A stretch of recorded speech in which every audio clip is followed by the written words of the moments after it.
I posted a short video on marine mammal captivity on Instagram, TikTok, and YouTube Shorts. To be honest, it was an experiment. I knew the video would be a bit controversial as captivity of marine mammals content always tends to be that way.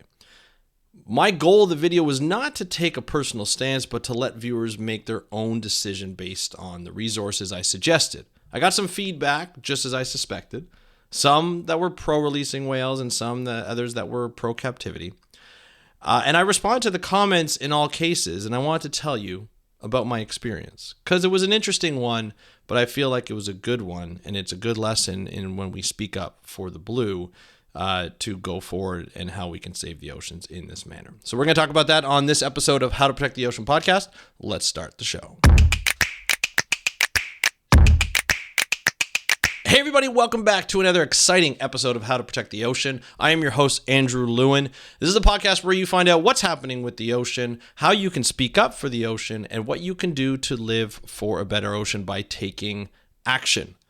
Now, I apologize. This episode is coming out later. Normally, I post it at midnight on Wednesdays, Monday, Wednesdays, and Fridays. However, my voice was lost again, and I just didn't feel comfortable releasing an episode. This was the episode I was going to release without, just with the audio that I had, just with the way my voice was sounding. It just didn't sound to my perfection, I guess. Sometimes us podcasters get a little, we get a little anxious or we get a little paranoid about our voices because that's what kind of connects us with you. So I apologize for that. And most of you who are listening to this probably aren't releasing it on the release or not listening to it on the release date, but that's fine. Regardless, it's come out, and this is a very important conversation that I wanted to have with you, or that I wanted to start with you. And I would love to hear your views on this. If you hit me up on Instagram at How to Protect the Ocean. All one word, How to Protect the Ocean. That's at How to Protect the Ocean. You can DM me. I'd love to hear your thoughts on this. So I've been doing this thing. I've been trying to, in New Year's, in 2023, I wanted to create more content on different platforms, but I didn't really know how. There's a lot of short form video out there, and I want to take advantage of that. I want to say, hey, I can put something together that will, inform people of what's happening with the ocean quickly in that short form content, in that minute and a half, sometimes 3 minutes, depending on the platform. So I've done 3 videos, and they've been all sort of news item videos. The last one that I did was a marine mammal captivity one. And I did an episode on it. I did a Speak Up for, or sort of How to Protect the Ocean episode on it last week, where I was able to go into more detail, because when you put content together for a minute, for like a minute timeline, you can't say a lot, so you can only say a certain thing. So I knew that it would get some engagement, some good, some bad. Bad, I mean, and I shouldn't say bad, some agreeing with it and some disagreeing with it. I think that's what happens when you're a content creator and you create something, is that when people respond to it and they don't agree, you think it's bad. And I'm guilty of this. I just showed you just by saying, hey, some good, some bad came back. And the thing that I think we're all realizing in this world of the internet, and just world with internet, is that people are going to disagree with you, right? And it's a matter of how you respond to that disagreement that really matters. That really could be a learning moment for yourself, a learning moment for the other person who's commenting, or a learning moment for the people who are reading it. Reading the comments afterwards. Because I don't know if you've realized this, I've seen a huge uptick in drama. Drama in everything. Drama in sports, drama in politics, drama in the ocean, drama in industry. Like, there's drama in real estate. There's drama everywhere, and people love drama. They just soak it in or soak it up. And so now we're seeing that on these short form videos. Every time something happens, there's drama. I mean, there's an entire business site, TMZ, that's all about paparazzi, and all they do is stir up drama, or all they do is communicate drama, and people just eat it up. It's their guilty pleasures. And so that can be a tough thing to swallow when you post something and somebody comments back. In fact, when I talk to a lot of people who want to be creators for marine conservation or for wildlife, and I have been getting a lot of people who are interested in that, one of the biggest fears is how people are going to react to their content. And I'll be honest, I'm worried about that too. I'm very worried about that. I was very worried at the beginning. It took me a year to publish on it.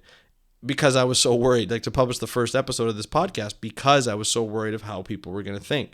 And over time, I've taken different approaches. I've taken like an aggressive approach, like you don't agree with me, you're wrong, you're this and that. Not a right approach. Over time, I've sort of relented and just been like, where can this go? How can we do this? When I comment to somebody who's commenting or somebody who DMs me and I answer them back, my approach is to say, okay, let's look at their opinion. Let's look at what they're saying. Let's look at their comment. What kind of facts are they pointing out and that kind of stuff. Read it from their point of view, their perspective. And I think when you start to do it from that and not take personal offense to what they're saying, and I think a lot of, although we as scientists are taught to take criticism because we're given criticism throughout our entire sort of schooling and education and even professional lives, we take offense to it if we don't agree with it. And so we take it personal, and I've done that before. I've taken it personal, and so that could be a very tough thing to do. However, I feel as though it's something that we need to learn to take a little bit. But when you respond in a manner that is polite and respectful, that all what I've noticed, what I've observed, and this is anecdotal, is the fact that the other person tends to lighten up a little bit if they're a reasonable person.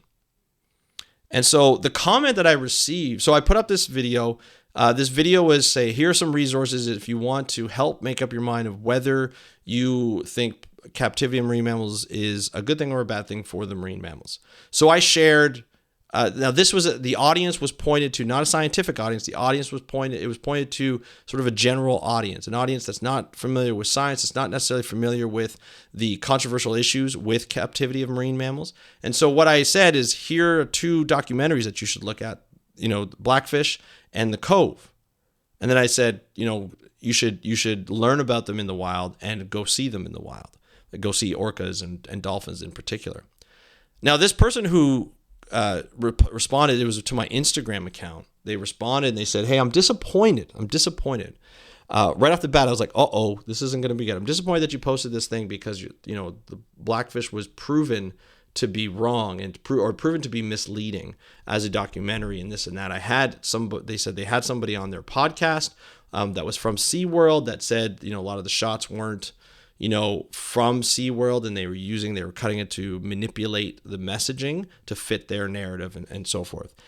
Now, I know a lot about marine mammal captivity. I know enough about marine mammal captivity to know that, look, SeaWorld in the past has said some things. I'm not saying anything about that person, but I basically responded in that way. I said, look, I don't necessarily trust somebody who works at SeaWorld.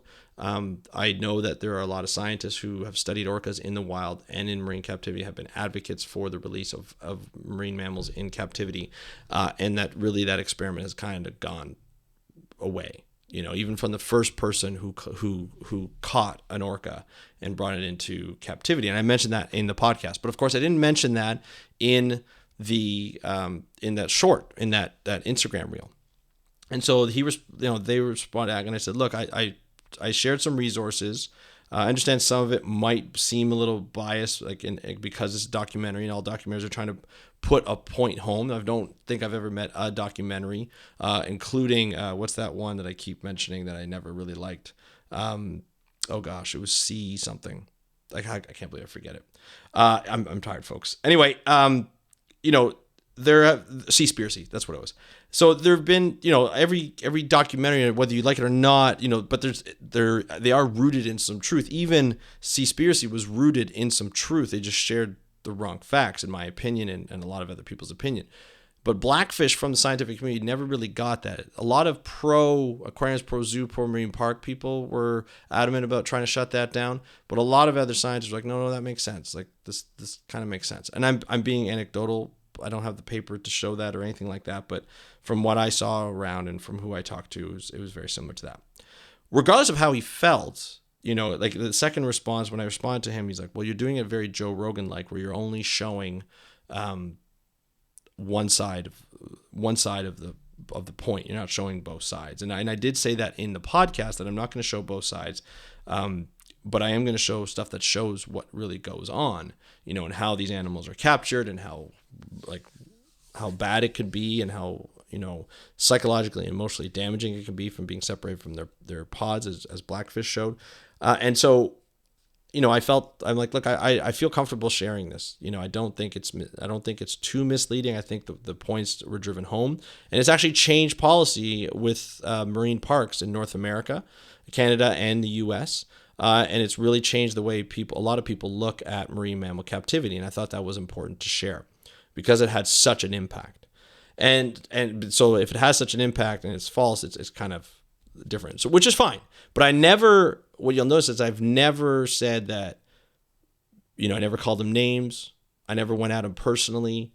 I disagreed with him on his thoughts on Blackfish. And I never mentioned, you're like Rogan, or you're like this, or I'm disappointed. And, he mentioned later on, he's like, I had a lot of my listeners, we have mutual listeners who are listening to you who DM'd me and said that they're not going to support you anymore because of what you put up. That's fine. It's fine. I get it. If people don't agree with me and they don't want to follow me, that's okay. Like, I don't mind. I like the fact, they have an opinion. I like the fact that they're that adamant about it. I'm not going to fight for them to stay on, because I'm not here to convince people. What I'm here is the goal of this podcast and the content that I put out is to help people make a decision, help inform people. And I admit it that some of the resources that I changed are biased towards, marine mammal release instead of captivity or anti-captivity. But I feel as though those needed to be shared to make an opinion for people. Now, if somebody saw Seaspiracy for the first time and said, "Oh, this is what's happening," and I don't agree with it. I'm like, I agree with the fact that there's overfishing in international waters and it's very difficult to do. However, the way Seaspiracy went forward with it, I disagreed with, and they did say a lot of lies. They actually said a lot of lies and a lot of untruths. So, I don't want to seem like I didn't want to seem like a hypocrite in this. And I was like, I get your point. I know what you're talking about, and I respect it, and I understand you're disappointed. I'm sorry that you're disappointed. I don't know if I actually said that, but I respect your point. And I know you talked to somebody and they said this is what's happening, so I understand where you're coming from, and I appreciate the feedback, really do. But I'm not gonna I wasn't planning on taking it down, and I never deleted a comment. I never said, "Hey, go over here," and this guy's, a punk and this and that, because I respect the person who's doing it. He's doing a great job. I haven't listened to his podcast yet, but I went on his Instagram page, and he's talking about supporting zoos and aquariums, and a lot of the zoos and aquariums are legitimate conservation institutions. And I replied that. I said, I really do value zoos and aquariums, the ones that are doing it right, the ones that are being transparent, the ones that are trying their best to conserve animals. They have wildlife programs and ocean programs to help not only clean up beaches, but help endangered species and so forth. So there's a lot of good that comes out of this scenario. And at the end he said, "Hey man, thanks for having a good civil discourse in this and not attacking me." And that's what it is, right? When you treat people with respect. Now, this is not all the time. There are some people out there that will not relent and that will keep attacking you. And after a while, I would stop, commenting on it. But I feel as though there's only so much you can do. And at one point, you can agree to disagree, or you can just be like, look, I respect your opinion. You have an opinion. It's deep rooted in what you think is right, and I get it. I totally get it. It's just not this. We don't have the same opinion, and I think that's fine. Because I don't want to argue with people online. I'm not, like I said, I'm not here to convince. I'm here to guide people who want to know how to approach certain conservation issues. These are not necessarily scientists. Some of them are. But the whole point, and I recommend this to anybody who's considering creating content, take the emotion out of it. If you read the comment, don't necessarily respond right away. I took my time with that one. I waited about an hour before I'm like, okay. And sometimes I've waited a day, But I wanted to have this nice discourse between the two of us so that we could, go in. I never attacked him. I never wanted to attack him. And I think he ended up, showing that respect back. And I think that's important. It does take reasonable people to do that. And there have been times where I've attacked people in the past and I haven't been happy about it afterwards. So I think it's important when you start working online, start working digitally, for all the people who are considering this, it's very important to think about how you respond to comments, because that's what you're there for in social media. It's not just to post and get followers. The whole point of social media is to tell your story, tell your message, and be able to, get somebody to feel benefit, to feel like they've had value from this. That's what's important. You want to feel like you've had value after this whole thing. And I think that will be great to see in the future from a lot of people. Not to say that you're not doing it now, but I think with social media, it's all about the engagement. It's about how many people, not necessarily how many people respond, but how many people you can have a good conversation with. That's why I always tell people to DM me. I always ask for that, and because I think it's important. I think it's good to have this type of conversation, to ask more questions. I've had a lot of people, reach out to me recently to ask, career questions, especially when it comes to, digital communications, right? Or science communication. And I'm glad that that's happening. Whether they go to my website, speakupforblue.com, just hit the contact us page and you can go right to my email and then I can answer via email, or you hit me up on Instagram. And you might get a voice reply, or depending on how much time I have and stuff. But I want to answer each and every one of you. And so I think the engagement part is really important, but it's also how you approach that. If you start approaching people very aggressively and taking it personally, you're not going to get as many people who want to engage with you, from my experience. And then when you start to treat people respectfully, if you put up something that's controversial, expect something coming back that you may not like, or that may be I said it again, it's not that you may not like, it's something that's different from what you are putting out there. They have a different opinion, or they have a different thought process on the whole thing. And I think that's important. So I want to talk about it today. And I hope you got value out of this. And if you do, and you know somebody else who's in conservation and trying to get into science communication, let me know, or let them know. Let them know about this episode. Let them know about this podcast. Love for you to share that. And I think that's really important. Okay, so I thank you so much for listening to this episode. It was a bit of a late one, but something that I've been really thinking about over this last couple of days, and I wanted to continue. So DM me at How to Protect the Ocean, or you can email me, speakupforblue.com, go to Contact Us, and fill out the form. It goes right to my email. Okay, I'll try and respond as soon as possible once I have time. So it might be on the weekend, it might be during the week. It usually depends. I'm very busy these days, but I will respond as fast as possible. So thank you so much for listening to this episode of How to Protect the Ocean. I'm your host, Andrew Lowen. Have a great day. We'll talk to you next time. And of course, as always, happy conservation.